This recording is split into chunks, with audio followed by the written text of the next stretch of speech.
আমি আশা করব শহীদ জিয়ার যে আদর্শ ছিল, উনি যে মনোভাব নিয়ে রাজনীতি করতেন, বাংলাদেশে যারা বিএনপিতে আছেন তার মনোভাবে ফিরে আসেন। তিনি সারা জীবন ছিলেন ভারতের বিরুদ্ধে। আপনি তার জীবন পড়ে দেখেন, সারা জীবন তিনি ভারতের আগ্রাসনের বিরুদ্ধে ছিলেন। আর আপনি কি দল করেন যে দাদাদের কথা ছাড়া নড়তে পারেন? তার মানে আপনি ওনার আদর্শের ওপরে আর নেই। ওনার রাজনৈতিক জীবন একটু ভালোভাবে পড়ার আহ্বান জানাচ্ছি। আমরা যাকে মেনে চলছি, যার দেখানো পথে চলছি, শহীদ আল্লামা দেলাওয়ার হোসাইন সাঈদী সারা জীবন ভারতের আগ্রাসনের বিরুদ্ধে কথা বলেছে। বাংলাদেশ জামাত ইসলামীতে যারা আছে তাদের একই মনোভাব। আপনি দেখেন, কারো মাতব্বরি আমরা পছন্দ করি না। আপনি বন্ধুত্বের হাত বাড়িয়ে দেন, প্রতিবেশী হিসাবে আমরা মেনে নেব। মাতব্বরি করবেন, ওটা আমরা মানি না। কথা বলেন না কেন? মাতব্বরি মেনে নেওয়া যদি মানুষের স্বভাব হতো তাহলে সিঙ্গাপুর মেনে নিত। সিঙ্গাপুরের পাশে মালয়েশিয়া, 5 ডবল না, আমার মনে হয় সিঙ্গাপুরের চাইতে মালয়েশিয়া কমপক্ষে 50 ডবল বড়। কারণ বাংলাদেশের এই নাটোর যত বড়, সিঙ্গাপুর এত বড় না। নাটোরে এই মাথা থেকে ও মাথা কত 60-70 কিলো হবে না? 60-70 কিলোর বেশি হবে এ মাথা ও মাথা, অথচ সিঙ্গাপুর মাত্র 42 কিলো। তাহলে সেই হিসাবে বাংলাদেশের 64টা জেলা, নাটোর তো খুব বড় জেলা না, কুষ্টিয়া চাইতেও ছোট। সেই হিসাবে আমি বলছি যে সিঙ্গাপুরের চাইতে মালয়েশিয়া 50 ডবল বললে ভুল হবে, আরো বড়। কারণ মালয়েশিয়া বাংলাদেশের কমপক্ষে 7 ডবল,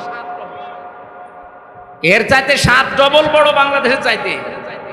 অথচ তার পাশে সিঙ্গাপুর ঠিক বন্ধুত্বের হাত বাড়িয়ে দিয়েছে। তাদের এরকম তার কাটা দেওয়া নেই। বন্ধুত্বের হাত বাড়াবেন আপনি, প্রতিবেশী তার কাটা দিয়ে রাখবেন কোন কারণে? বিশ্বের কতগুলো উন্নত দেশ ঘুরে আসলাম, যারা আজ বন্ধুত্বের হাত বাড়িয়েছে, প্রতিবেশী কই, তাদের তো তার কাটা নেই।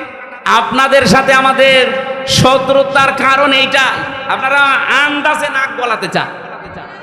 এটা যতদিন মেয়ে ছিল ততদিন আপনি পেরেছেন, এখন মেয়ে নেই আর পারবেন না। নতুন করে কাউকে জামাই বানাতে চাইলে আগে জামাই বানান, তারপরে। আউযু বিল্লাহি মিনাশ শাইতানির রাজীম। বিসমিল্লাহির রহমানির রহিম।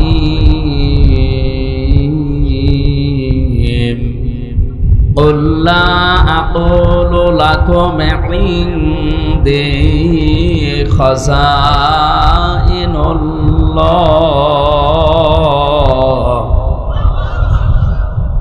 ওয়ালা আ'লামুল গায়বা ওয়ালা আকুলু লাকুম ইন্নী মালাক ইন আত্তাবি'ু ইল্লা মা ইউহা ইলাইয়া।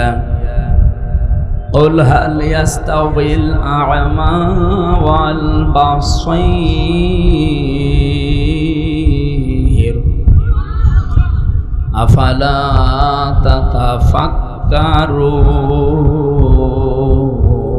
تتفكرون صدقت يا ربنا. عن أبي هريرة رضي الله تعالى عنه قال قال النبي صلى الله عليه وسلم خير الناس من ينفع الناس إلى آخر الحديث. رواه ابن ماجه. وما زادهم إلا إيمانا وتسليما. اللهم صل على محمد وآله وصحبه وبارك وسلم. بلغ العلا بكماله كشف الدجى بجماله حسنت جميع خصاله. صلوا عليه وآله. সুন্নাত নয় শুধু দাওয়াতের মেহমান, সুন্নাত নয় শুধু খাওয়া শেষে মধুপান। আর কিছু সুন্নাত আছে তুমি জানো কি?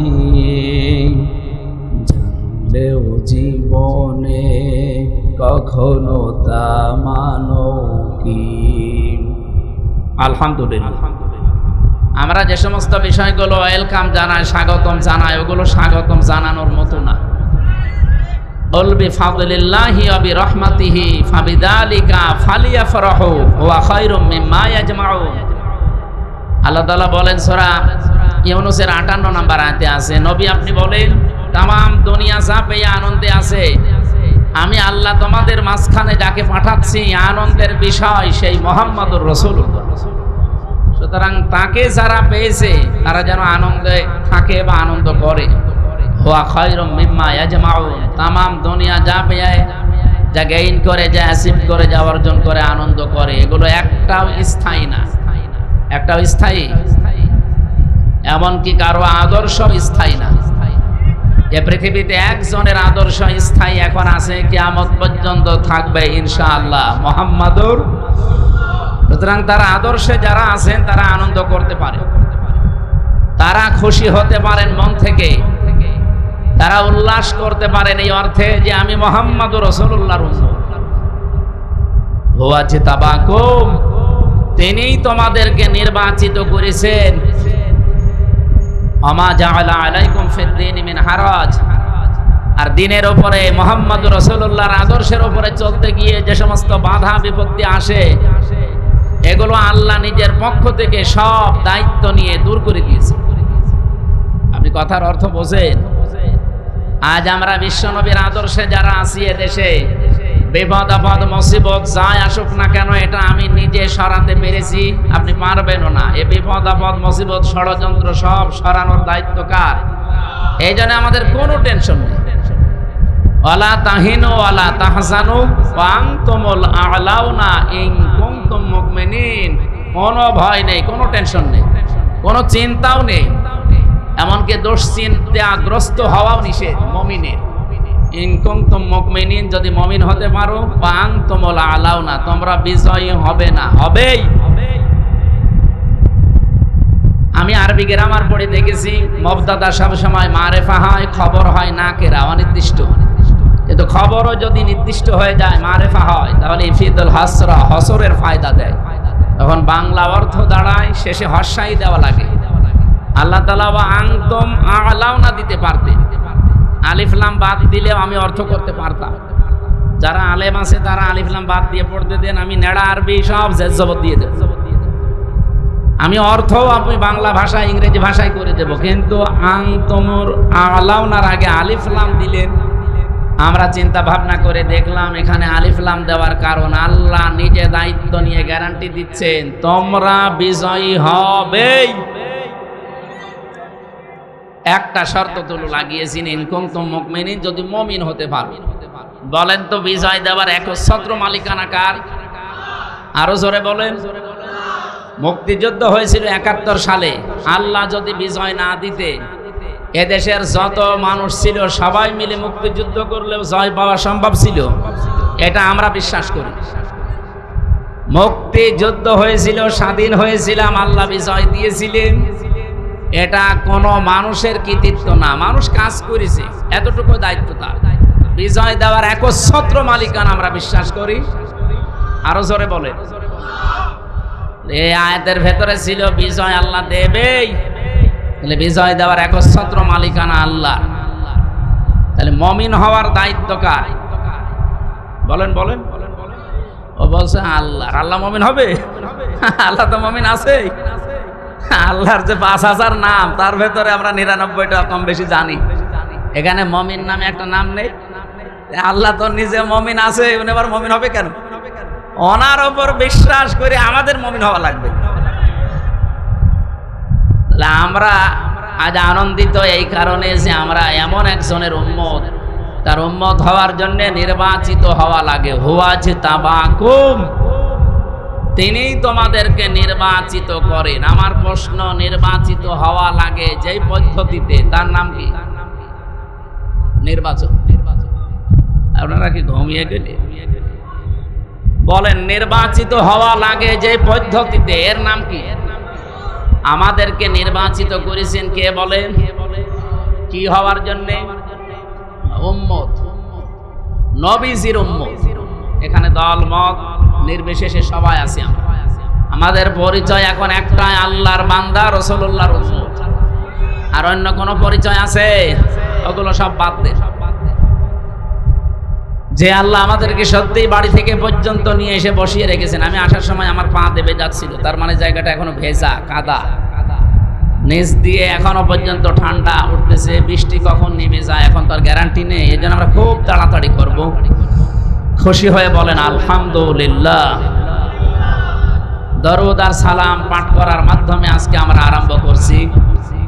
রব্বুল আলামিন বলেন, লাকাদ মান্নাল্লাহু আলাল মুমিনিনা ইয বাআসা ফীহিম রাসূলাম মিন আনফুসিহিম ইয়াতলু আলাইহিম আয়াতিহি ওয়া ইউযাক্কিহিম ওয়া ইউআল্লিমুহুমুল কিতাবা ওয়াল হিকমা ইলা আখিরি আয়াত। সূরা আলে ইমরান থেকে বলছি 164 নম্বর আয়াতে আছে, আল্লাহ পাক বলেন, লাকাদ মান্নাল্লাহ, অবশ্যই আমি আল্লাহ মানন করেছি, অনুগ্রহ করেছি, আলাল মুমিনিনা, পৃথিবীর মুমিনদের উপরে।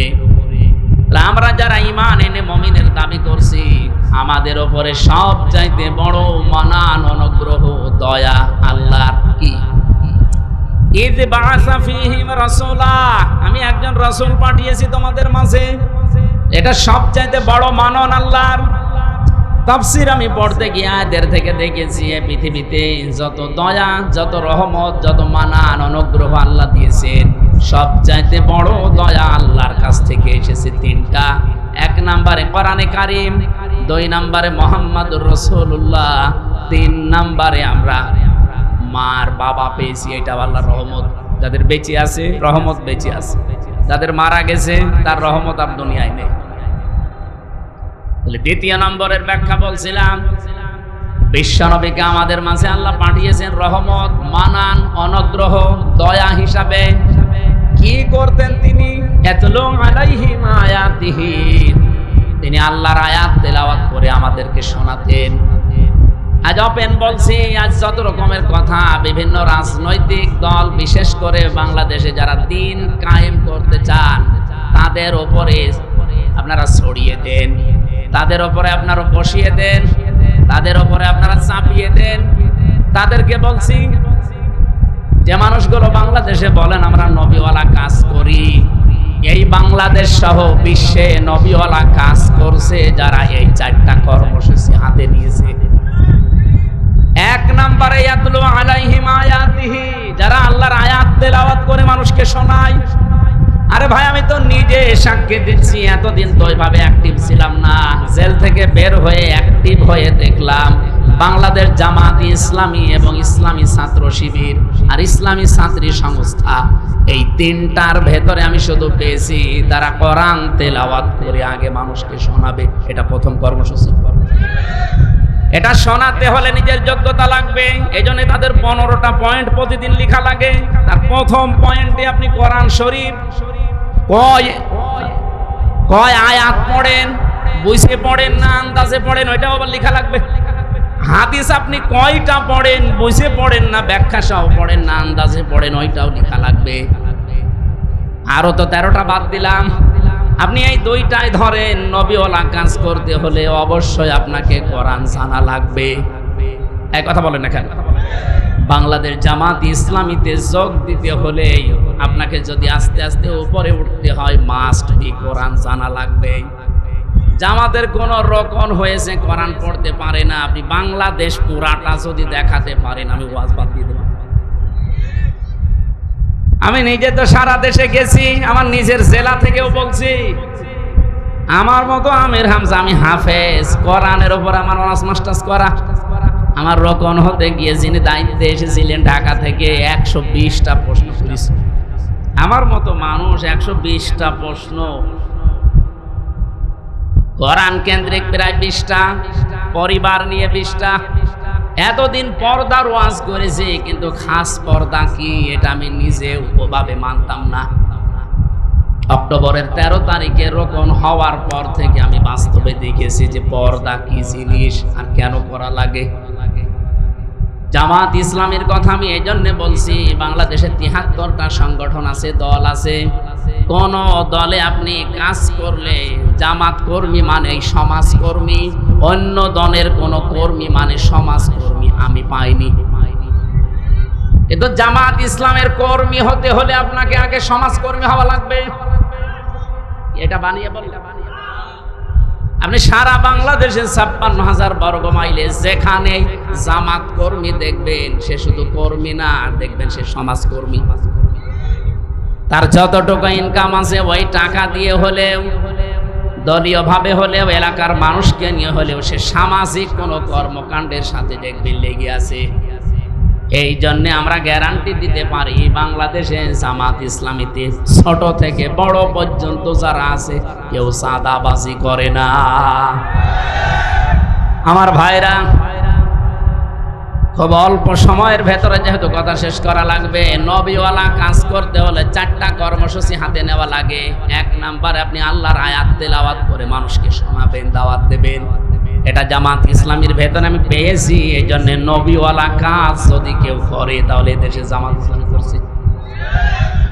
২ নম্বরে ওই জাক্কিহিম, তারা পবিত্রকরণ, এই যে সংস্কার বলছেন, এটা এই শব্দ থেকে নেওয়া। আমার ভাইরা, আমি শুধু ইঙ্গিত দিয়ে গেলাম। কোরআনে কারিমে এরকম ৪টা জায়গায় ৪টা আয়াত একই রকম, শুধু শব্দ হেরফের করা আছে। সূরা বাকারা ১২৯ নম্বর আয়াত, সূরা বাকারা ১৫২ নম্বর, ১৫১ নম্বর আয়াত, সূরা আলে ইমরান ১৬৪ নম্বর আয়াত, আর সূরা জুমা ২ নম্বর আয়াত। এই ৪টা জায়গায় একই কথা আছে যে নবীওয়ালা কাজ করতে হলে এইগুলো করা লাগে। যারা এদেশে করছে আপনি নির্দ্বিধায় বিশ্বাস করতে পারেন কোরআনের সাথে তাদের মিল আছে, তারাই মাত্র নবীওয়ালা কাজ করছে। আল্লিমুহুমুল কিতাব, ৩ নম্বরে তারা কিতাবের শিক্ষা ব্যবস্থা চায়। এই বাংলাদেশে যতগুলো আন্দোলন হচ্ছে আল্লাহর কোরআনকে শিক্ষা ব্যবস্থায় নিয়ে যাওয়ার জন্য আপনি তাকান। এই যে ১৫ বছরের ভেতরে একটা বিষয় দেখবেন, আগে 5 এবং 8-এ বৃত্তি পরীক্ষা হতো, ১০০ মার্কের কোরআন হাদিস থাকতো, সেটা এই ১৫ বছরে পুরাটা তুলে দিয়েছে। একটাও যে আমরা 1 থেকে মাস্টার্স পর্যন্ত দেশে এই কোরআনের ১০০ মার্কের কম্পালসারি সাবজেক্ট চাই। এই চান না এটা? সেদিন বাংলাদেশ জাতীয়তাবাদী দলের একজন সর্বোচ্চ পর্যায়ের নেতা, ওনার কাছ থেকে আহ্বান পেয়েই তিনি এসেছিলেন। বাংলাদেশের পথিতযশা যারা আলেমে দিন আছে বড় বড়, ডক্টর কাজী ইব্রাহিম, মুফতি ইব্রাহিম, এরপরে শায়েখ আহমদুল্লাহ, এরপরে শায়েখ হারুন ইসহাক, আমি নিজেও ছিলাম, এরকম আরও যারা আছে, মাওলানা মামুনুল হক, শাকাওয়াত হোসেন রাজি আমিনী সাহেবের যে জামা, এরকম বাংলাদেশের যতগুলো আলেম আছে সব এক জায়গায় হয়েছিল। তারা সবাই চাচ্ছে, এবং জাতীয়তাবাদী দলের গুরুত্বপূর্ণ কয়জন ছিল, এই মানুষগুলো এসে সবাই তাদের মনের ভেতরে এই আশঙ্কা যে যেভাবে চলছে এইভাবে চলতে থাকলে আমাদের ছেলে মেয়েরাও শেষ বয়সে আমাদেরকে বৃদ্ধাশ্রমে রেখে আসবে। কারণ তারা আমার সাথে ৩ বছর জেলে ছিল, আমি নিজে দেখেছি, পরিবর্তন হয়েছে তারা অনেকে। তারা এখন চাচ্ছে যে কোরআনে কারিম যেন অন্তত ১০০ মার্কের কম্পালসারি প্রত্যেকটা জায়গায় হোক। আমরা কোরআন কেন্দ্রিক হতে চাই। এর বাইরে যারা আছেন দাদাদের প্রেসক্রিপশন অনুযায়ী চলেন, ওনাদের সোফা ছাড়া চলতে পারেন না, আপনার কপালে কিন্তু গালিগালাজ খাওয়া লাগবে। আমরা চাচ্ছি নবীওয়ালা কাজের এই ৩ নাম্বার কর্মসূচি হাতে নিতে। আমি গ্যারান্টি দিতে পারি বাংলাদেশ জামাত ইসলামীকে যদি আল্লাহ ওই জায়গায় পৌঁছিয়ে দেয়, আল্লাহর কসম সংসদ থেকেই পাস হবে এটা ইনশাআল্লাহ। কোরআনে কারিমে দেশে ৯২% মুসলমান আমরা, অন্য ধর্মের যারা আছে তাদের ধর্মগ্রন্থ তারা পড়বে, কোনো অসুবিধা নেই। কিন্তু ৯২% আমরা মুসলমান, আমরা চাই এদেশে 1 থেকে শুরু করে মাস্টার্স পর্যন্ত একটা ছেলে যখন বের হয়ে আসবে অন্তত যেন আলেম হয়ে বের হয়ে আসে। আর বাকি অন্যান্য যারা আছেন এই ৭৩টা দলের অধিকাংশ দল, আমি সবাই বলি নাই, অধিকাংশ আপনি মিলিয়ে দেখবেন তারা যাদের আদর্শ নিয়ে রাজনীতি করে ও আদর্শই না। তা আমাদেরকেও যারা মওদুদীর অনুসারী, মওদুদীর উম্মত পর্যন্ত বলে ডাকেন, আপনি মানুষ। আমরা মওদুদীর উম্মত মানে, মওদুদীর অনুসারী মানে আমরা তাকে ফেকার ইমামও মানি না, তাকে আমরা মাযহাবের ইমামও মানি না। তার হাজার হাজার দিক নির্দেশনা আছে, শুধু একটা বিষয় আমরা গ্রহণ করেছি, এই গণতান্ত্রিক পদ্ধতিতে ইসলামকে তার জায়গা মতো নিয়ে ইসলামের কাজগুলো করার এই একটা পদ্ধতি নিয়েছি। আপনার যদি এটা ভালো না লাগে আপনি অন্যটা নেন, কিন্তু আপনি আমাকে মওদুদীর উম্মত বলেন, অনুসারী বলেন, কোন কারণে? আমি কি তার মতো টুপি মাথায় দিয়েছি? বলেন, তার টুপির যে সাইজ আপনি দেখেননি? আমি তার মতো যে যে পোশাক তার যা আছে সব কিছুকে আমার তার মতো আছে, আমি একটা শুধু নিয়েছি। আপনার যদি ভালো না লাগে আপনি ওটা নিয়েন না, কিন্তু এরকম গালিগালাজ করবেন না। আমার ভাইরা, নবীওয়ালা কাজের যে দোহাই দিয়ে আমরা অনেকে মানুষকে ধোঁকা দিচ্ছি, আজকে আমি বলতাম না এটা, শুধুমাত্র তেলাওয়াতকৃত আয়াতটা এই সূরা কি আনআম 165টা আয়াত আছে, এটা নাজিল হয়েছে মক্কায়। এখান থেকে একটা বিষয় আমার মাথার ভেতরে ঘুরপাক খাচ্ছে, এই কারণে নিয়ে আসলাম এটা। 4 নাম্বারটা আগে বলি, তারপরে আমি বলছি। ওয়াল হিকমা, হিকমতের সাথে কাজ করা লাগবে।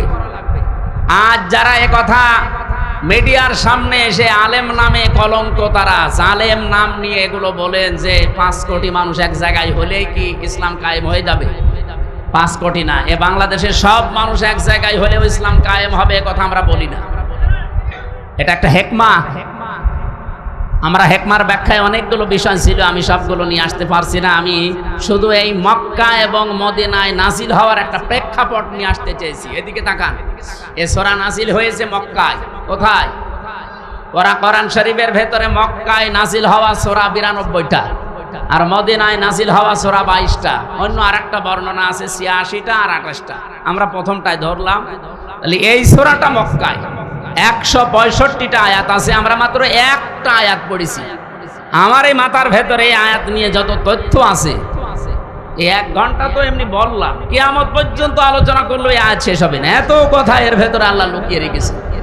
আমরা হালকা টান দিয়ে কিছু বের করতে পারবো ইনশাআল্লাহ, আপনাদেরকে ডেলিভারি দেবো ইনশাআল্লাহ। তাহলে সূরাটা নাজিল হয়েছিল কোথায়? মক্কা। এই জন্য সূরার নাম মাক্কি সূরা। মদিনায় যতগুলো সূরা নাজিল হয়েছে সবগুলোকে বলা হয় মাদানী সূরা। শিক্ষা কি? আপনি দেখবেন যতগুলো সূরা মক্কায়, এই 92টা সূরার কোন জায়গায় ইয়া আইয়ুহাল্লাযীনা আমানু পাবেন। আপনি যারা আছে কোরআন পড়ে, শেষ পর্যন্ত পড়িয়েছে উপর থেকে, অবশ্যই শুরু থেকে শেষ পর্যন্ত এনাদের পড়া আছে। স্টেজের সামনের কাতারে যারা, এই একটাও বাদ নেই, প্রত্যেকেই 1 থেকে শেষ পর্যন্ত পড়িছে। কিন্তু আপনি বলেন এই 92টা সূরা ইয়া আইয়ুহাল্লাযীনা আমানু নেই। ইয়া আইয়ুহাল্লাযীনা আমানু, হে যারা ঈমানের দাবি করো, এই কথা আছে শুধুমাত্র মাদানী সূরার এই 22টা সূরায়, তাও 89 জায়গায় শুধু। বলেন এবার বাস্তবতা কি? আমার এই মাথার ভেতরে আমি এটা পেয়েছিলাম, এই মালয়েশিয়া বিশ্ববিদ্যালয়ে একটা সেমিনার ছিল, ওখানে প্রায় 28টা দেশের শিক্ষক শিক্ষিকা এসেছিল। ওই সেমিনারে কথা বলতে আমারও 2 মিনিট সময় দিয়েছিল, যে তাকওয়ার ব্যাখ্যাগুলো আপনি সঠিকভাবে 2 মিনিটের ভেতরে তুলে ধরেন। একজনকে এক একটা দিয়েছে। তার ভেতরে ওটা ফ্রান্সের শিক্ষক, ফ্রান্সের, উনি একটা তথ্য বলছিলেন, পৃথিবীতে সবচাইতে দামি পানি, ওয়াটার কোনটা বলেন তো?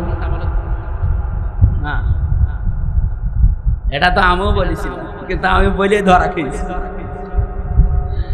আরে ভাই, 1 গ্লাস জমজমের পানি কয় টাকা? আমার কাছে আছে, আমি 5 লিটার পানি কিনে নিয়ে আসলাম, আসার সময় 12 টাকা নিল। 12 টাকা মানে বাংলাদেশে মনে হয় 380 টাকা। 1 টাকায় 32 টাকা, তো সেই হিসাবে 380 টাকা না কত হয়, তাও 5 লিটার।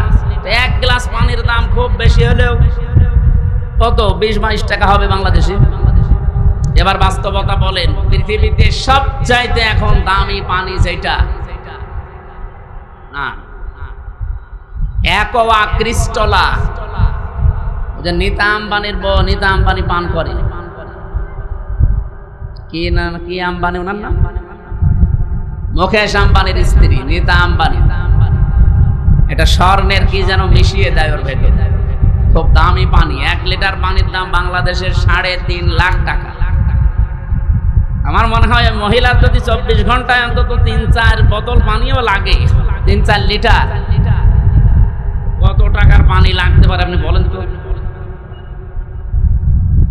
10-12 লাখ টাকার শুধু পানি খরচ হয় তার, আর বাকি যা তো বাদই দিলাম।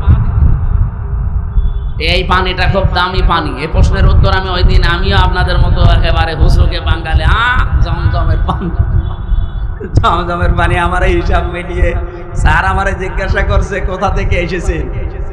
আমি বললাম আরবিতে, বললাম যেহেতু মেন বাংলাদেশ। উনি আরবি ইংরেজি অনেকগুলো ভাষা আয়ত্তে আছে ওনার। আমারে বলছে যে এইভাবে লেখাপড়া করলে হবে, বিশ্ব সম্পর্কে জানা লাগবে না। তো ওই সেমিনারে একটা বিষয় আমি পেয়েছিলাম এইটা, তার ভেতরে যেহেতু জ্ঞান অর্জন করলে ওইটা আবার পৌঁছিয়ে দেওয়া লাগে। নির্দেশ কার? বাল্লেগো আন্নি ওয়ালাউ, একটা বাক্য যদি জানো ওটা পৌঁছিয়ে দাও। সেই হিসাবে আমি পৌঁছিয়ে দিতে চাই, সঠিকভাবে তুলে ধরবো। মানবেন তো ইনশাআল্লাহ? আপনি আবার মনে করেন না যে হুজুর টেনে কথা বলছে না। এই যে কোরআন শরীফ আমার সামনে, আল্লাহর কসম আমি যা শুনেছি বুঝেছি ওইভাবেই বলছি। বলেন 92টা সূরা আল্লাহ নাযিল করলেন মক্কায়, একটা জায়গায় ওই ইয়া আইয়ুহাল্লাযীনা আমানু বললেন না। বলেন তো মক্কায় কি ওই সময় ঈমানদার একটাও ছিল না? এক কথা বলেন না কেন? এই যে 13 বছর নবীজি মক্কায় ছিলেন, যতগুলো সূরা নাযিল হয়েছে একটা সূরায়ও আল্লাহ ইয়া আইয়ুহাল্লাযীনা আমানু বলেননি। ঈমানদার আছে, স্বয়ং নবী আছে নিজে, আবু বকর সিদ্দিক আছে, হযরত ওমর আছে যিনি জান্নাতের গ্যারান্টি দুনিয়ায় পেয়েছেন, এই মানুষ আছে, অথচ আল্লাহ ইয়া আইয়ুহাল্লাযীনা আমানু দেন কেন? কারণ ওই সময় রাষ্ট্রের দায়িত্ব ছিল আবু জেহেল। কে ছিল? আরো জোরে বলেন। এই মানুষগুলোই মক্কা থেকে মদিনায় হিজরত করে সেখানে মাত্র 10 বছর রাষ্ট্রের নায়ক হচ্ছেন মুহাম্মাদুর। এই জন্য আমার গজলের ভেতরে শেষ কলি এইটা ছিল, শুধু মেষ চড়ানোই সুন্নত না, রাষ্ট্রনায়ক হওয়াও সুন্নত। কি কথা বলেন না কেন? সুন্নাত নয় শুধু মেষ চড়াতে যাওয়া, আরো সুন্নাত হলো রাষ্ট্রনায়ক হওয়া। উনি রাষ্ট্রনায়ক ছিলেন না কয় বছর? 10 বছর। এই 10 বছরে যে 22টা সূরা নাযিল হয়েছিল, আপনি দেখেন এই সূরাগুলো খুঁজে খুঁজে, এখানে আছে ইয়া আইয়ুহাল্লাযীনা আমানু, 89 জায়গায় আছে। স্যার আমাকে ওই দিন ডক্টর নোমান আলী খান ছিলেন আমেরিকার, উনি আমারে বলছিলেন উপস্থিত সবাইকে, আমিও তার ভেতরে শ্রোতা, এই জন্য আমি বলছি আমাকেই বলিস। এইভাবে বলছিলেন, দেখেন মক্কায় দায়িত্বে আছে আবু জেহেল, ইসলাম কায়েম নেই রাষ্ট্রীয়ভাবে, এই জন্য এত বড় বড় মানুষ সেখানে ইমানদার থাকার পরও আল্লাহর দৃষ্টিতে আল্লাহ ইয়া আইয়ুহাল্লাযীনা আমানু বলেন। কিন্তু এই মানুষগুলোই মদিনায় যে রাষ্ট্র ক্ষমতা রাসূলুল্লাহ হাতে নিলেন, আর এখানে রাষ্ট্রীয়ভাবে কোরআনে কারিমের 500 বিধান চলতো। এ কারণে আল্লাহর দরবারে তারা যারাই ছিল ওই দেশে সব এখন যারা ইমানদার সত্য সত্য, তারা এখন পরিপূর্ণ ইমানদার। আল্লাহর দৃষ্টিতে তারা ইয়া আইয়ুহাল্লাযীনা আমানু এর পর্যায়ে। বাংলাদেশে যতদিন পর্যন্ত ইসলাম রাষ্ট্রীয়ভাবে কায়েম না হয়ে আবু জেহেল, আবু লাহাব, উতবা, সাইবার মতো মানুষেরা এই দেশে দায়িত্বে থাকবে, আপনি যত বড়ই পাগড়ি মাথায় দেন আর যত বড়ই নবীওয়ালা কাজ করছি বলে নিজেকে প্রচার করেন, আল্লাহর দৃষ্টিতে আপনি 100 ভাগ ইমানদার হতে পারবেন না। 100 ভাগ ইমানদার হওয়া যায় তখন যখন এই বিধান 500 আছে শরীয়তের বিধান, কয়টা? এগুলো রাষ্ট্রীয়ভাবে চলবে। আর রাষ্ট্রীয়ভাবে চললে যে কি শান্তি পাওয়া যায়, আমি তো নিজে বিভিন্ন দেশে যাই, চোখে দেখে আসি। আপনি আফগানিস্তানে যান, মনে হবে একটা মিনি জান্নাতে আছি। আরে ভাই, খালু খেলেই ভালো থাকা যায়, আপনার নিরাপত্তা লাগবে না। আপনি আল্লাহর আইনের বিরুদ্ধে অবস্থান নিয়ে নিজেকে প্রচার করেন, ভয় পান না। এই জন্য কোরআন জানিয়েছে ওয়া কাইফা আখাফু মা আশরাকতুম ওয়ালা তাখাফুনা আন্নাকুম আশরাকতুম বিল্লাহ মা লাম ইউনাজ্জিল বিহি আলাইকুম সুলতানা ওয়া কাইফা আখাফু, আমি কেমন করে ভয় করব?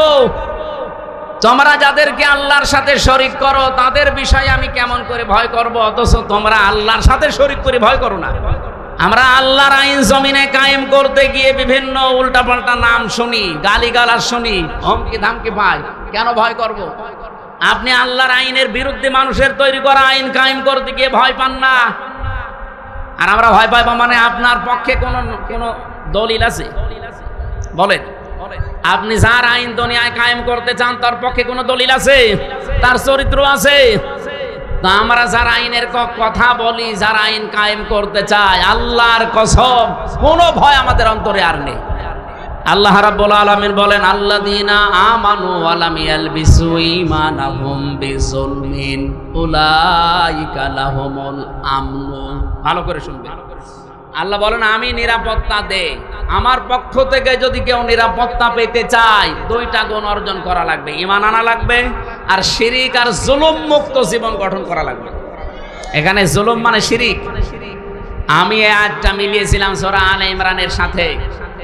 অমাং দাখলাহু কানা আমিনা। যখন আমার মা আমার সাথে ছিল, বললাম যে মা, এই যে এইটা মাকামে ইব্রাহিম আলাইহিস সালামের যে পায়ের চিহ্ন এখনো আছে। উনি অনেকক্ষণ দাঁড়িয়ে দাঁড়িয়ে ঘুরছিলেন আর দেখছিলেন। তো ওখানে একটা আয়াত শোনালাম, মা নিজেও পড়ছিল, অমাং দাখলাহু কানা আমিনা, যে আল্লাহর এই আয়াতের ভেতরে, এই এরিয়ার ভেতরে যারা আসবে তারা নিরাপত্তা পেয়ে যাবে। এ কথা কার? আপনি দেখবেন প্রায় 3.5 কিলোমিটার এলাকা জুড়ে কাবা শরীফের এরিয়া। আমি 3.5 কিলোমিটার পার হওয়ার পরে রাস্তায় লেখা দেখলাম, মামনুউন গায়রা মুসলিম তাদখুল। এরকম আরবিতে লেখা আছে যে মুসলমান বাদ দিয়ে অন্য কোন জাতির লোক এই এলাকায় প্রবেশ করা নিষেধ। কারণ এলাকাটা আল্লাহ নিজে নিরাপত্তা দিচ্ছে। আপনার নিজের বাবার খনিও যদি সামনে পড়ে যায়, এই কাবার এরিয়ার ভেতরে আপনি কিছু বলতে পারবেন। কথা বোঝেন? এবার আমার প্রশ্ন এই নাটোরবাসীর কাছে, বলেন তো বাংলাদেশের এই 56,000 বর্গ মাইল কি কাবা শরীফ? এখানে নিরাপত্তা লাগবে না? আজ আমি রাস্তায় চলতে পারি না চাঁদাবাজির ভয়ে, ছিনতাইয়ের ভয়ে। গত পরশুদিন আমার ঘরের পাশে এসির তার কেটে নিচ্ছে দিনের বেলা, সিসি ক্যামেরা লাগানো আছে। আমি জমান নামাজ পড়তে গেছি, ওই সময় সিসি ক্যামেরায় দেখলাম 1:31 বাজে, তার মানে নামাজে দাঁড়িয়েছি অলরেডি। ওই সময় চোর কাটতেছে একটা তার কেটে। ও হয়তো নেশাখোর, কয় টাকায় বিক্রি হবে? 200-300, অথচ ওটা লাগাতে 7,000 টাকা লাগবে। ও কাটতেছে, আমি 30 সেকেন্ডের ভিডিও ওসি সাহেবকে বললাম, এই যে দেখেন তো। ও তো জানে না যে ক্যামেরা লাগানো আছে, ও ধান্দায় কাটতেছে। ওসি সাহেব বলছে ঠিক আছে, আমি শনাক্ত করতে পেরেছি, দেখছি। আল্লাহ, বিকালে বসে হুজুর ধরে ফেলেছি।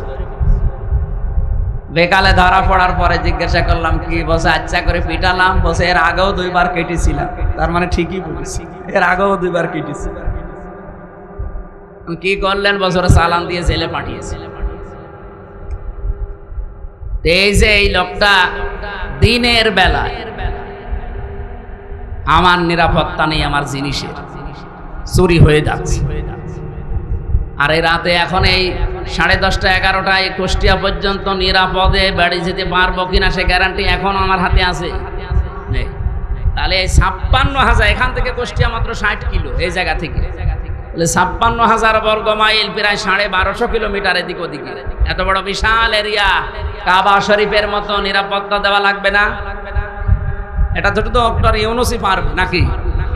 বলেন বলেন। আল্লাহ রাব্বুল আলামিন বলেন, উলাইকা লাহুমুল আমনু। এই যে উলাইকা দিয়েছে, এই বাংলাদেশের 56,000 বর্গ মাইলের দিকেই মনে হচ্ছে আল্লাহ এভাবে আঙ্গুল দিয়েছেন। এই মানুষগুলোই নিরাপত্তার হকদার, যদি তারা সত্যি ঈমান আনতে পারে নির্ভেজাল ভাবে, আর তারা ঈমানের সাথে জুলুমকে, তার মানে শিরিককে মিশ্রণ না করে। বাংলাদেশে নিরাপত্তার সাথে চলতে হলে দেশ শিরিক মুক্ত করা লাগবে। যত শিরিক পৃথিবীতে আছে 120 প্রকার পর্যন্ত আমি পড়েছি। সবচাইতে বড় শিরিক হচ্ছে আল্লাহর আইনের সাথে শিরিক করা। সুতরাং এই দেশে আমরা আল্লাহর আইনকে যারা প্রতিষ্ঠা করতে চায় তাদের জীবন শিরিক মুক্ত। আল্লাহর আইনের বাইরে অন্য কোন আইন, যারা বাবার আইন, স্বামীর আইন, চাচার আইন, দাদার আইন, ব্রিটিশের আইন কায়েম করতে চান, আপনি শিরিক করছেন। আপনি নিরাপত্তায় থাকতে পারবেন না। আমাদের নিরাপত্তা তো মাস্ট বি আছে। আমরা মরে গেলেও শহীদ, বেঁচে থাকলেও গাজী।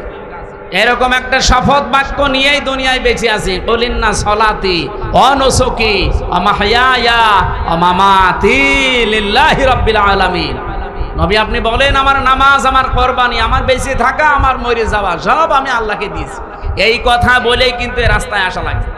যারা শপথ বাক্য পাঠ করে রকম হতে হলে এ আয়াত পড়ায় না? যারা পড়িয়েছে আপনি জিজ্ঞাসা করেন, আমারে তো পড়িয়েছে, আমারে আমিরে জামাত জেলখানায় পড়িয়েছে। বলছে এখানে পড়িয়ে দিলাম, বাইরে যেয়ে নতুন করে ঝালাই করবো। এসে আমি আবার এই 7-8 মাস পড়াশোনা করে পরীক্ষা দিয়ে ঝালাই করে আমাদের কেন্দ্রীয় মেহমান মোবারক ভাই এসে আমারে বলছে, বলো কলিন না সলাতি, অথচ এই আয়াত সেই ছোটবেলা থেকে পড়ছি। তো ওই দিন পড়ার পর থেকে একটা আলাদা জিনিস আল্লাহ আমাকে দান করেছে, বলেন সুবহানাল্লাহ। আমার ভাইরা, আমি যে কথাটা তুলে আনতে চেয়েছিলাম, বাংলাদেশে এই 54 বছরে এখনো পর্যন্ত আল্লাহর বিধান একটাও চলছে না। সুতরাং আল্লাহর দৃষ্টিতে আমরা এখনো পরিপূর্ণ কামেল মুমিন হতে, আপনি জোর করে দাবি করলেও হবে না, এটা তো বলা লাগবে কোরআন আর হাদিসের দৃষ্টিতে। 92টা সূরাতে আল্লাহ ডাক দিলেন না, অথচ মক্কা ইমানদার ছিল, কিন্তু দায়িত্বে ছিল আবু জেহেল। কে ছিল? তো মদিনায় যাবার পরে আল্লাহর বিধান কায়েম করে দায়িত্বে ছিল রাসূলুল্লাহ। তাহলে বাংলাদেশেও রাসূলুল্লাহর খাঁটি উম্মত যারা আল্লাহর আইন চায়, 7 লোকের এই বিধানগুলো দিয়ে 500 আইন যেদিন বাংলাদেশে কায়েম হবে, সেই দিন এই দেশের মানুষ বুক ফুলিয়ে বলতে পারবে আমি ইমানদার। তাদেরকে আল্লাহ ডাক দেবেন, ইয়া আইয়ুহাল্লাযীনা আমানু। আমার কথা মনে হয় আমি অল্প সময় হলেও বোঝাতে পেরেছি। তাহলে এই দেশে ইমানদার হয়েও যদি এখন মারা যেতে চান, পরিপূর্ণ কামেল মুমিন ইমানদার, তাহলে এই দেশে ইসলাম কায়েমের আন্দোলন করা নফল না ফরজ? আরো জোরে বলেন। সবাইকে আল্লাহ আমার এই কথা শোনার পরে নিয়ে আসবে, বিষয়টা এমন না। সূরা শুরার শেষের দিকে আছে 13 নম্বর আয়াতে আল্লাহ পাক বলেন, আনাকিমুদ্দিন ওয়ালা তাতাফাররাকু ফি, দিন কায়েম করো, এ বিষয়ে কোনো মত পার্থক্য ফতোয়াবাজি মতবিরোধ করবা না। নবী আপনি এই কথা বললেই সবাই দলে দলে আসবে তা না। কাবুর আলাল মুশরিকিনা মা তাদউহুম ইলাই, এদিকে মানুষকে ডাকেন দিন কায়েম করার জন্য, সবচাইতে বেশি খারাপ লাগবে কথাটা শুনলে মুশরিকদের। আমি কি বানিয়ে বললাম? কাবুর আলাল মুশরিকিনা মা তাদউহুম ইলাই। নবী যেদিকে ডাকেন মানুষকে যে দিন কায়েম করা লাগবে, এটা ফরজ, সব নবী করেছে, সবাই আসবে না। মুশরিকদের কাছে সবচাইতে বেশি খারাপ লাগবে। তা আমরা দিন কায়েমের কথা বললে আপনি ট্যাগ দেন কোন কারণে? আপনি কি মুশরিক? আপনি মুশরিক না, আপনি আসতেও চান না কেন? সে কথা আল্লাহ পরে শেষের দিকে দিয়েছে। আল্লাহু ইয়াজতাবি ইলাইহি মাইয়াশা ওয়া ইয়াহদি ইলাইহি মাইয়ুনিব। আল্লাহ যাকে ভালোবাসে, পছন্দ করে, শুধুমাত্র তাকেই দিন কায়েমের জন্য মনোনীত করে। ওয়া ইয়াহদি ইলাইহি মাইয়ুনিব, এবং যে মন থেকে আল্লাহর দিকে ফিরে আসতে চায়। সুতরাং বাংলাদেশে এই 18 কোটি মানুষের ভেতরে গত পরশু দিনের একটা জরিপ বলছি, এখন প্রায় 7 কোটি 20 লাখ মানুষ অন্তত ডাইরেক্ট ইনডাইরেক্ট ভাবে দিন কায়েম হোক এটা চাচ্ছে। 18 কোটির ভেতরে 7 কোটি 20 লাখ। আমি আশা করছি আর 1 বছর যেতে দেন, যদি ডবলও হয়ে যায় তাও কত কোটি হবে? 14 কোটি, 40 লাখ। বাকি যারা আছে কিয়ামতের আগেও আর আপনাদের আশা স্বপ্ন পূরণ হবে না। এই জন্যই ফজর মতো, হাবিবের মতো, হারুন ভাইয়ের মতো মানুষকে লাগিয়ে দিয়েছে। এরা এই 15.5 বছরে কোনোদিন এদের মুখে রাজাকার রাজাকার শুনি না, আল বদর মৌলবাদী শুনি নাই। হঠাৎ করে এদেরকে লাগিয়েছে এই কারণে, কারণ আমি নিজে তাদের সাথে দেখেছি, তো তারাই গোপন কথা আমারে বলে দিয়েছে। 3 বছর ছিলাম একাধারে, তাদের বহু গোপন কথা আমি জানি। এতদিন বলে না, এখন হঠাৎ করে এই ভাঙা মাইক বাজিয়ে বাংলার মানুষকে বিভ্রান্ত করতে চাচ্ছে। তারা ভালোভাবে জানে যে যেভাবে আসতেছে মানুষ ইসলামের দিকে, একামতে দিনের দিকে, এভাবে যদি ঝুঁকতে থাকে। আরে ভাই, এতদিন মসজিদের মেম্বারে দাঁড়িয়ে এই কথাগুলো বললে আপনারা বলতেন যে বিশাল সাহসী হুজুর, অথচ কালে সময়ের পরিবর্তে এই কথাগুলো এখন বললে আপনি বলেন যে মসজিদ কি রাজনীতি করার জায়গা? কি আশ্চর্য! মসজিদে যদি রাজনৈতিক কথা বলা না যায়, তো মসজিদে কি করবে? আপনি মসজিদে নববীতে যান, এখনো মেহরাবটা আছে, ওখানে উপরে আজান দেয়, নিচে অস্ত্র রাখার জায়গা। মেহরাব মানে কি?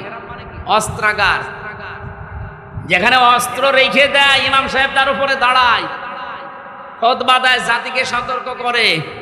আর সেই মসজিদে এখন চাঁদাবাজদের বিরুদ্ধে, চরিত্রহীনদের বিরুদ্ধে কথা বলতে গেলে বলে মসজিদ কি রাজনীতি করার জায়গা? রাজনীতি কোথায় করবো? ঝড়ে জঙ্গলে।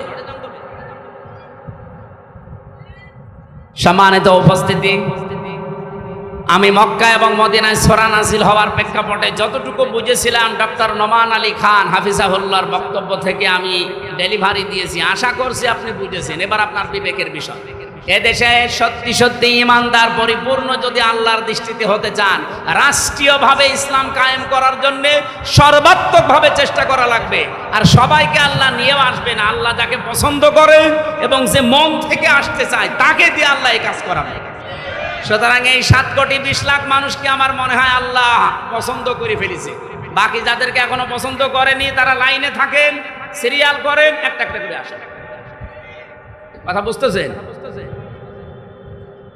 এবার আসেন তো সূরা মায়েদার এই আনামের 50 নম্বর আয়াতটা আমরা পড়েছি। নবীকে নিয়ে যে কথাগুলো এই মাস আসলে এখন বলা হবে, নবী গায়েব জানে, বিভিন্ন জিনিসের কথা তার উপর চাপিয়ে দেওয়া হয়, সেইটাই আল্লাহ জানিয়েছেন। হে নবী আপনি বলেন, কুল্লা আকুলু লাকুম ইনদি খাযাইনুল্লাহ, যে বলেন আমার কাছে আল্লাহর ধন ভাণ্ডার নেই। ওয়ালা আলামুল গায়বা, আমি গায়েব জানি না। ওয়ালা আকুলু লাকুম ইন্নী মালাক, আর আমি দাবি করি না যে আমি ফেরেশতা। ইন আত্তাবিউ ইল্লা মা ইউহা ইলাইয়া, আমি তো অনুসরণ করি শুধুমাত্র অতটুকুর যেটা নাজিল হয় আমার প্রতি। কুল হাল ইয়াস্তাবিল আমা ওয়াল বাসীর, নবী আপনি বলেন তো যারা হক এবং যারা বাতিল, যারা চক্ষুষ্মান যারা অন্ধ, এরা কি সমান? আফালা তাতাফাক্কারুন, এরপরও চিন্তা করবা না? এবার আসেন আমরা বাস্তবতায় যাই। বাংলাদেশে যেহেতু রবিউল আউয়াল আসলে 2টা জিনিস সামনে চলে আসে, একটা মিলাদ আর একটা সিরাত। কি আসে? এ মাস আসলে যেহেতু এই ভেজালগুলো আছে এই জন্য নিরসন করছি। কি আসে বলেন তো? মিলাদ আর সিরাত। মিলাদ মাহফিল হবে না? 63 দিন ব্যাপী নবীর মিলাদ মাহফিল কারা যেন আয়োজন করেছে চট্টগ্রামে, 63 দিন। আর বাংলাদেশ জামাত ইসলামী চট্টগ্রামের চৌনতি ময়দানে আল্লামা সাঈদী যেটা করতেন, ওখানে 19 দিন ব্যাপী 19 জন আলেম প্রতিদিন যাবে। আমার 18তম দিনে দিয়েছে নবীজির রাজনৈতিক জীবন কেমন ছিল। আশা করছি ওখানে কথাগুলো সঠিকভাবে তুলে ধরতে পারবো ইনশাআল্লাহ, আপনারা দোয়া করেন। আজকে আমার বিষয়টা হচ্ছে মিলাদ এবং সিরাত, এই 2টা শব্দ নিয়ে। অনেক মানুষ আছে বাংলাদেশে মিলাদ মানে সিরাত মানতে চায় না, অনেকে আবার সিরাত মানে মিলাদ মানতে চায় না। না, 2টাই মানা রাখবে। মিলাদুন বিলাদুন থেকে এসেছে, এটা মানে জন্ম বৃত্তান্ত। মিলাদ মানে কি? নবীজির জন্ম থেকে আপনাকে 27টা শিক্ষা নেওয়া লাগবে, শুধু জন্ম থেকে। এবার তার সিরাত আরম্ভ হয়েছিল, এই সিরাত থেকে 12টা, আর এখান থেকে 27টা। আমি একটা প্রথমে দিতে চাই, দেখেন তো আপনি নিতে পারেন কিনা। এটা সিরাত ইবনে হিশামে এসেছে। বিশ্বনবী পৃথিবীতে আসার পরে তাকে যিনি কোলে তুলে নিয়েছিলেন দুধ দেওয়ার জন্যে, আমরা কয়েকজনের নাম জানি, তার ভেতরে অন্যতম নাম হচ্ছে হযরতে হালিমাতুস সাদিয়া। এর আগেও দুধ খাওয়িয়েছে সুয়াইবিয়া নামক একজন, কিন্তু এই যে হালিমাতুস সাদিয়া, ওনাকে বুকে তুলে নিয়ে দুধ দিয়েছিলেন প্রথম। সিরাত ইবনে হিশাম যিনি লিখেছেন উনি বলেন, ডান স্তন মুখে দেওয়ার পরে নবীজি মুখ বের করে নিলেন, বাম স্তন মুখে দেওয়ার পরে নবী মুখ, ডান স্তন দেওয়ার পরে তিনি দুধ খেয়ে আরম্ভ করলেন দুধ পান করা। বাম স্তন দেওয়ার পরে তিনবার তিনি মুখ বের করে দিলেন। হযরতে হালিমা বলেন, আমি মুখের দিকে তাকিয়ে দেখি চোখের ইশারা দিয়ে মোহাম্মদ আমাকে বসাতে চায়। মা হালিমা, জোর করেন কেন? ডান স্তন আমার ছিল, এটা তো আমি পান করেছি। বাম স্তন এটা আমার না, আমি জানি আপনার একটা সন্তান আছে ছোট, আমার আব্দুল্লাহ দুধ ভাই, এটা আমার দুধ ভাই আব্দুল্লাহর হক। আপনি জেনে রাখেন, দুনিয়ায় আমি ভাইয়ের হক নষ্ট করার জন্য আসি নাই, এসেছি ভাইয়ের হক ফিরিয়ে দেওয়ার জন্যে। বাংলার মুসলমানেরা, যেই নবী এই রবিউল আউয়াল মাসে জন্ম নিয়ে মায়ের কোলে বসে ভাইয়ের হক নষ্ট করে না, ফিরিয়ে দেয়, সেই নবীর উম্মত এখন আমরা দাবি করছি। এ রবিউল আউয়াল মাস আসলে অনেকেই সাদাবাজি থেমে নেই, অনেকের দুর্নীতি, ঘুষ খাওয়া থেমে নেই। কিসের রবিউল আউয়াল পালন করেন আপনি, মিলাদ দেন। বহু মানুষকে আমি কুষ্টিয়ার কথা বলছি, আমি নাম নিলাম না, কুষ্টিয়াতে শুনেছি চাঁদার টাকা আদায় করে এনে মিলাদ দেয়। আমি নাম নিলেও নিতে পারতাম। কুষ্টিয়া ওই যে চাউলের কাজ কারবার বেশি হয়, কুষ্টিয়া থেকে পোড়াদা পর্যন্ত যে বিশাল মার্কেট, বাংলাদেশের দ্বিতীয় মার্কেট বলা হয় এটা। এখানে অনেকেই দেখি, শুনছি, দেখছি তারা চাঁদাবাজি করে আমাদের মতো হুজুরকে দিয়ে মিলাদ পড়াচ্ছে। এই রবিউল আউয়ালে পড়াবে টাকা কিসে? চাঁদা। কি দিচ্ছে? মিলাদে আপনি কি বলবেন? মিলাদ মানে বিলাদ, বিলাদ মানে জন্ম বৃত্তান্ত। নবীর জন্ম বৃত্তান্ত থেকে তো প্রথমে এই শিক্ষা আপনাকে নেওয়া লাগবে যে নবীজি ভাইয়ের হক ফিরিয়ে দিতেন, আর আপনি ভাইয়ের হক আরো নষ্ট করছেন, মেরে খাচ্ছেন, আর মিলাদ দিচ্ছেন তার নামে। আশা করছে আপনি থামবেন, এটা আপনার কানেও যাবে। ডাইরেক্ট না গেলেও ইনডাইরেক্ট আপনার কানে যাবে, আপনি থামবেন। 2 নম্বরের বিষয় পেয়েছি সিরাত। বিশ্বনবী মুহাম্মদ রাসূলুল্লাহর জীবন চরিত্র, তার আদর্শ, এটাকে সিরাত বলা হয়। আমার প্রশ্ন, দুনিয়াতে বহু মানুষ শুধু নবীজির মিলাদ মেনেছে, বিশ্বাস করেছে, মহব্বত করেছে মিলাদকে, কিন্তু তারা জাহান্নামে গেছে শুধু সিরাত না মানার কারণে।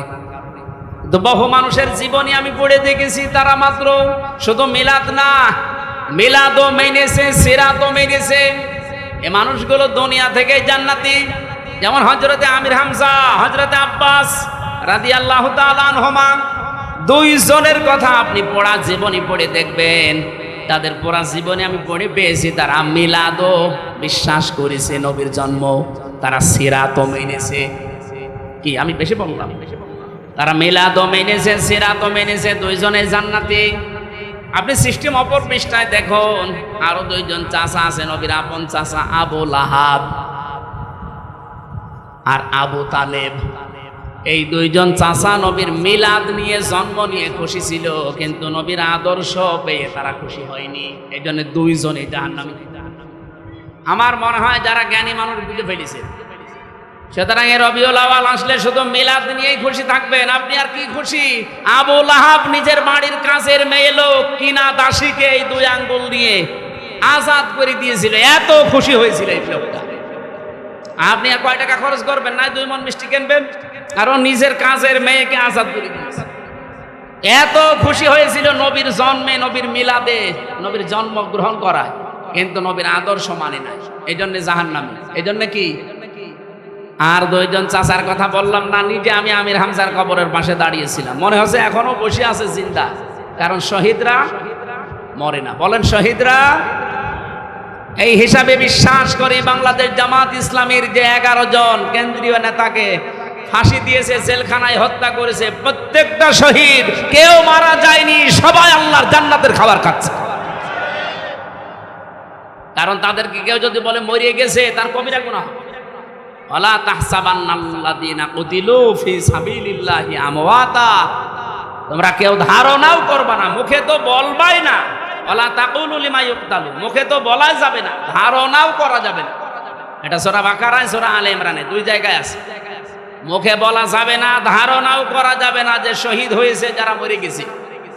আল্লামা শহীদ দেলাওয়ার হোসাইন সাইদি রহমতুল্লাহ আলাইহি, উনি কি মরে গেছে না শহীদ হয়েছে? বলেন বলেন। আল্লামা সাইদি তুমি মরনি, শহীদ হয়েছ তুমি এটাই জানি। বলেন বলেন। আল্লামা সাইদি তুমি মরনি, শহীদ হয়েছ তুমি এটাই জানি। কাবা শরীফের পাশে যে এই গজলটা যে বানিয়েছিল তাশরিফ, এই ছেলেটা ছিল আমার সাথে। আমার ছোট মেয়েকে কোলে নিয়ে ওই কাবার পাশে বসে বসে বলছিল, আমার মনে হচ্ছে যে কাবা শরীফে যে সাইদি সাহেব একবার ঢুকেছে, মনে হচ্ছে উনি ঢুকতেছে। কারণ শহীদ যারা হয় আমরা সবাই বিশ্বাস করি এরা মরে। আরো জোরে বলেন। এখন প্রশ্ন আসতে পারে, তাহলে শহীদ তো অনেকেই মরেছে, অনেকেই মেরে ফেলা হয়েছে, তাদেরকে অনেকে শহীদ বলতে চায় না। জিয়াউর রহমানকেও মেরে ফেলা হয়েছে, মুজিবুর রহমানকেও মেরে ফেলা হয়েছে, দুইজনকে মেরে ফেলা হয়নি। তুমি আজ পর্যন্ত আপনি শুনেছেন কোনদিন যে শহীদ শেখ মুজিবুর রহমান? কেউ শহীদ জিয়াউর রহমান বলে। আমি আশা করব শহীদ জিয়ার যে আদর্শ ছিল, উনি যে মনোভাব নিয়ে রাজনীতি করতেন, বাংলাদেশে যারা বিএনপিতে আছেন তার মনোভাবে ফিরে আসেন। তিনি সারা জীবন ছিলেন ভারতের বিরুদ্ধে। আপনি তার জীবন পড়ে দেখেন, সারা জীবন তিনি ভারতের আগ্রাসনের বিরুদ্ধে ছিলেন। আর আপনি কি দল করেন যে দাদাদের কথা ছাড়া নড়তে পারেন? তার মানে আপনি ওনার আদর্শের ওপরে আর নেই। ওনার রাজনৈতিক জীবন একটু ভালোভাবে পড়ার আহ্বান জানাচ্ছি। আমরা যাকে মেনে চলছি, যার দেখানো পথে চলছি, শহীদ আল্লামা দেলাওয়ার হোসাইন সাঈদী সারা জীবন ভারতের আগ্রাসনের বিরুদ্ধে কথা বলেছে। বাংলাদেশ জামাত ইসলামীতে যারা আছে তাদের একই মনোভাব। আপনি দেখেন, কারো মাতব্বরি আমরা পছন্দ করি না। আপনি বন্ধুত্বের হাত বাড়িয়ে দেন, প্রতিবেশী হিসাবে আমরা মেনে নেব। মাতব্বরি করবেন, ওটা আমরা মানি না। কথা বলেন না কেন? মাতব্বরি মেনে নেওয়া যদি মানুষের স্বভাব হতো, তাহলে সিঙ্গাপুর মেনে নিত। সিঙ্গাপুরের পাশে মালয়েশিয়া, 5 ডবল না, আমার মনে হয় সিঙ্গাপুরের চাইতে মালয়েশিয়া কমপক্ষে 50 ডবল বড়। কারণ বাংলাদেশের এই নাটোর যত বড়, সিঙ্গাপুর এত বড় না। নাটোরে এই মাথা থেকে ও মাথা কত 60-70 কিলো হবে না? 60-70 কিলোর বেশি হবে এ মাথা ও মাথা, অথচ সিঙ্গাপুর মাত্র 42 কিলো। তাহলে সেই হিসাবে বাংলাদেশে 64টা জেলা, নাটোর তো খুব বড় জেলা না, কুষ্টিয়া চাইতেও ছোট। সেই হিসাবে আমি বলছি যে সিঙ্গাপুরের চাইতে মালয়েশিয়া 50 ডবল বললে ভুল হবে, আরো বড়। কারণ মালয়েশিয়া বাংলাদেশের কমপক্ষে 7 ডবল, এর চাইতে 7 ডবল বড় বাংলাদেশের চাইতে। অথচ তার পাশে সিঙ্গাপুর ঠিক বন্ধুত্বের হাত বাড়িয়ে দিয়েছে। তাদের এরকম তার কাটা দেওয়া নেই। বন্ধুত্বের হাত বাড়াবেন আপনি, প্রতিবেশী তার কাটা দিয়ে রাখবেন কোন কারণে? বিশ্বের কতগুলো উন্নত দেশ ঘুরে আসলাম, যারা আজ বন্ধুত্বের হাত বাড়িয়েছে, প্রতিবেশী কই, তাদের তো তার কাটা নেই। আপনাদের সাথে আমাদের শত্রুতার কারণ এইটাই, আপনারা আন্দাজে নাক গলাতে চান। এটা যতদিন মেয়ে ছিল ততদিন আপনি পেরেছেন, এখন মেয়ে নেই আর পারবেন না। নতুন করে কাউকে জামাই বানাতে চাইলে আগে জামাই বানান, তারপরে। আর আমরা আপনার জামাই হব, কারণ আপনার সাথে আমাদের আত্মীয়তা করা যায় না। আপনার হচ্ছে বললাম না, মুসলমানি দেওয়া লাগবে। আমরা যে জাতি, আমাদের সাথে আপনাদের আত্মীয়তা যেহেতু জায়েজ নেই, সুতরাং প্রতিবেশী যেভাবে থাকে ওইভাবে থাকেন। আমরা আপনাদের বিরুদ্ধে যাব না, কিন্তু প্রতিবেশী যখন মালিকের স্রোত ধরবেন তখন সারা জীবন বিরোধিতা করা লাগবে। এই কারণে আমরা রাসূলুল্লাহকে শুধুমাত্র মিলাদে মেনে, সিরাতে না মেনে আবু লাহাব আবু তালেবের মতো হতে চাই না। আমরা হতে চাই আমির হামজা, হযরত আব্বাস রাদিয়াল্লাহু তাআলা আনহুমা। মিলাদও মানতে চাই, সিরাতও মানতে চাই। সিরাত মানবেন কোথা থেকে? 40 বছর থেকে শুরু করে 63, এই 23 বছরে 1 সেকেন্ডও বাদ দিতে পারবেন। অনেক সময় হয়ে গেল। আজকে আমার সকালবেলা থেকে অনুষ্ঠান শুরু, ফজরের নামাজ পড়ে, মানে প্রায় কালকে 8টা, হিসাব করে লিখে দেখলাম 8টা অনুষ্ঠান কাল সারাদিন। এরপরে মাগরিবের পর আবার সিরাত অনুষ্ঠান। আমি আজকে চালাতে গেলে অনেক সময় লেগে যাবে, আমি আর চালাতে পারছি না। 1 ঘন্টা 20 মিনিট চলছে। আগামী থেকে আবার দেখবো ইনশাআল্লাহ।